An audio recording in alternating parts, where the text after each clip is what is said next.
Bolajonlar, mendagi buvijonlar tayyorlasa ham o'xshab chiqadigan xurasani tayyorlashni o'rgataman. Stakon yog' solingan suv, 200 ml sut, 1 choy qoshiq tuz, 25 gram pariman xamir turishi, 100 gram shakar, 1 kilo un solib xamir qorib, 70 gram saryog'ni xamir orasiga mushlab yedirib yuboramiz. 1 soatga muzxonada tindirib qo'yamiz. 500 gram saryog'ni pergament qog'oz orasiga qo'yib, to'rt burchak shaklda yoyib olamiz. Xamirni shu ko'rinishda yoyib olib, o'rtasiga saryog'ni qo'yib, shu ko'rinishda taxlab, yopib 45 cm uzunlikda yoyib, yana 2 marta taxlab, xonaga 1 soatga qo'yib qo'yamiz. Uni yana 45 cm uzunlikda yoyib, oxirgi marta yana shunaqa taxlab, yarim soatga muzxonada tindirib qo'yamiz. Xamirni shunaqa qilib yoyib olib, 450 dan o'lchab, shunaqa shaklda kesib olamiz.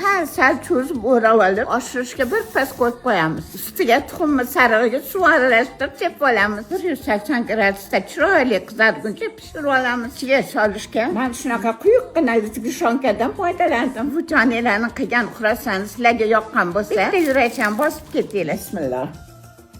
Bay. Ustilari qarsido, ichlari yumshoq. Saryog'ning hidlari, ta'mi shundoq kelib turibdi. Juda mazali.